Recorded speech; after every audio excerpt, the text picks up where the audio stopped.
Hi, welcome in another video about grammar translation method. In today's video, we will discuss the role of the teacher in grammar translation method, the nature of interactions between teacher and students, and finally, how grammar translation method deals with errors. So, let's start.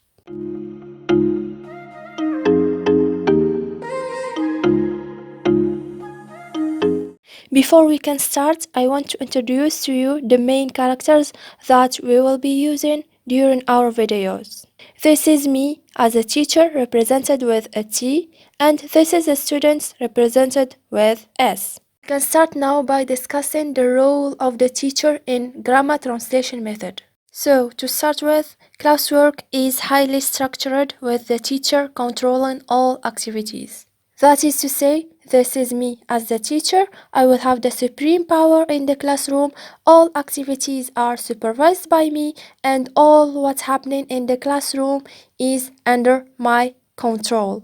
Instructions and grammatical explanations are given in the mother tongue. In a class that is using the grammar translation method, the teacher will give instructions and grammatical explanations in the mother tongue. In other words, me as a teacher using the grammar translation method, I will give my students instructions and grammatical explanations in their mother tongue. For instance, in our case, I will use Moroccan Arabic to explain to my students the present simple. Besides, there is no attempt to teach pronunciation. In grammar translation method, the teacher gets the students to analyze the language rather than to use it. In other words, my main purpose is to get the students to analyze the language, to read about it and write about its literature and culture rather than to use it in real life situations.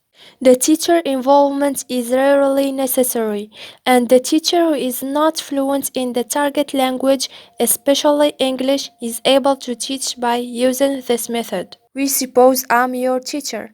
I will teach you Japanese even if I'm not fluent in Japanese using the grammar translation method.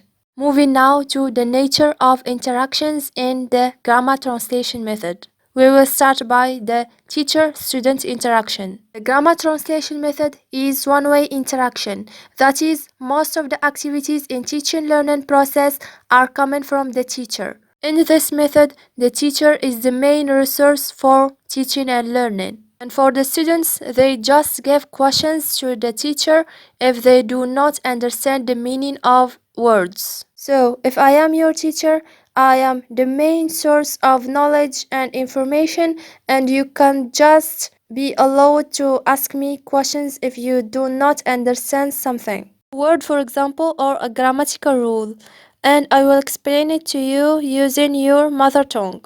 Moving now to the nature of interaction between students, or student-student interaction.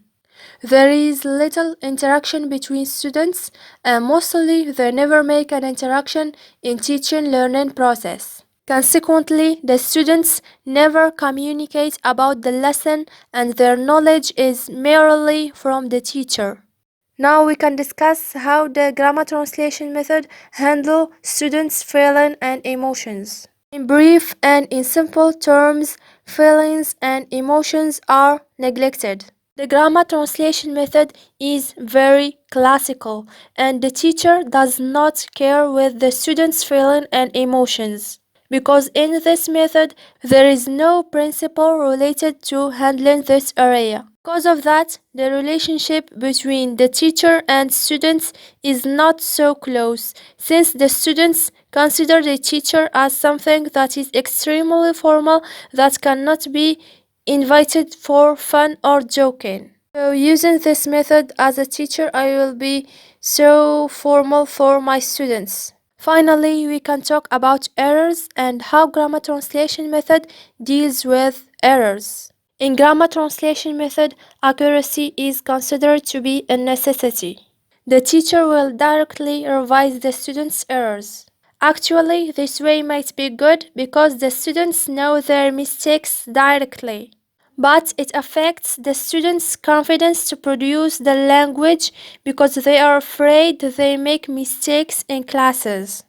In grammar translation method, the correct answer is extremely significant. And if the students makes any mistakes or errors, the teacher will supply them with the correct answer immediately. And as a final note, the teacher in the grammar translation method is the main source of teacher learning processes. And that's it. I hope I was clear enough. Thank you for watching. If you have any question, leave me a comment below and like, subscribe and share the video with your friends, and see you soon.